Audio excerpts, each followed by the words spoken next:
Pour le risotto au champagne, il vous faudra du champagne, bien sûr. No brand, no brand. Du riz.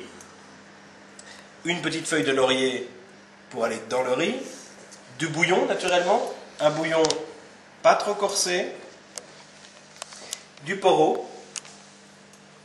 Il faut compter environ 20% de la masse du riz en poro. C'est la spécialité, on ne prend pas d'oignon parce qu'il faut quelque chose de plus léger, parce que le champagne est délicat. Voilà, un peu d'huile pour faire suer tout ça. De la crème pour adoucir. Du parmesan pour la fin. Et cet ingrédient, qu'est-ce que c'est? Du sucre. Du sucre, on vous expliquera pourquoi après.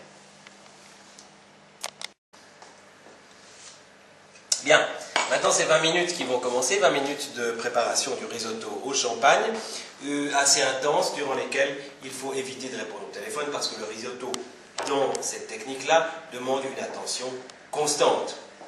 Voilà, je vais commencer par faire suer les poros dans un peu d'huile, enfin un peu quand même beaucoup, voilà, hop, encore un petit peu.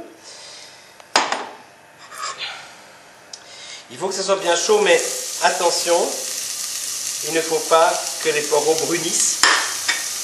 Sans ça, ça donne tout de suite un goût, et un goût de fumée, dans lequel naturellement le champagne, avec lequel naturellement le champagne ne peut pas se mélanger. Voilà, ça va durer 2 à 5 minutes, suivant la quantité. Voilà, vous voyez que le poro est pratiquement transparent. En tout cas complètement glacé. On va attaquer avec le riz. Histoire qu'il prenne bien la température et qu'il se gorge un peu d'huile. Une particularité avec ce risotto-là, c'est qu'on ne déglace pas au vin blanc ou au champagne parce que à la fin, ça c'est la surprise, on va en mettre pas mal de champagne quand même.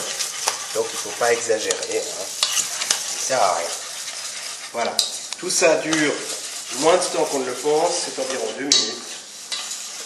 Il faut bien mélanger pour pas non plus que le riz ne brûle.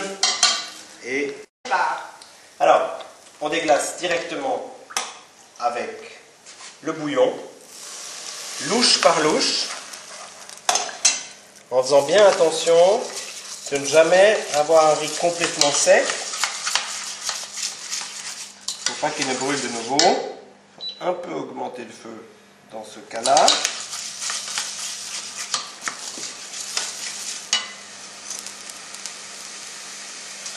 Et là, ça dure environ 15 minutes, 15 ou 20 minutes.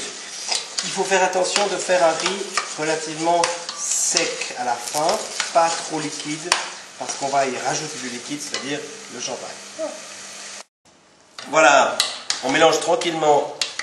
Quand on a mis le parmesan, il ne faut pas oublier que le parmesan rajoute beaucoup de sel. Donc c'est pour ça qu'on a pris un bouillon plutôt léger. Un peu de crème, tout ça pour adoucir, parce qu'il ne faut pas oublier non plus que le champagne, pas trop de crème, le champagne va acidifier le tout. La crème permet ainsi un peu de douceur en plus. Voilà, c'est à ce stade qu'on peut goûter, c'est généralement là qu'on se brûle la langue.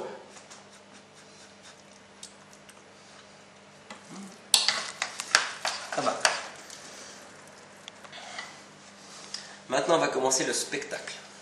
C'est à ce moment-là que les invités doivent soit arriver dans la cuisine, soit on amène la casserole, et oui, la casserole, sur la table, ainsi, pour y faire le spectacle qui est prévu depuis le début, c'est-à-dire répandre le champagne dans le riz.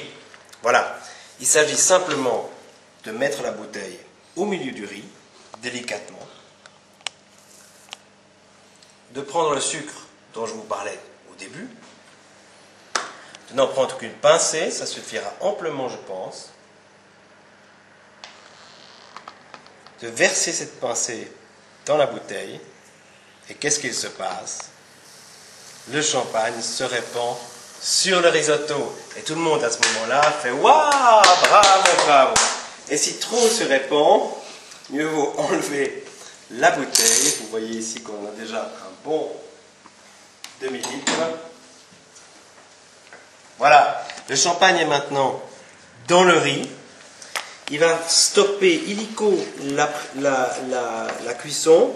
Si vous désirez ne pas faire ça dans une casserole parce que ça vous dégoûte ou parce que vos casseroles n'ont pas le style qu'il faut pour les amener sur la table, eh bien vous pouvez le faire dans un plat préalablement chauffé, très chaud. Parce que le champagne refroidit le riz, qu'il faut faire très attention. Voilà, maintenant le champagne est prêt à être servi. Il faut le servir tel quel, avec un peu de parmesan peut-être, et en boisson naturellement le champagne qu'on a mis dans le riz.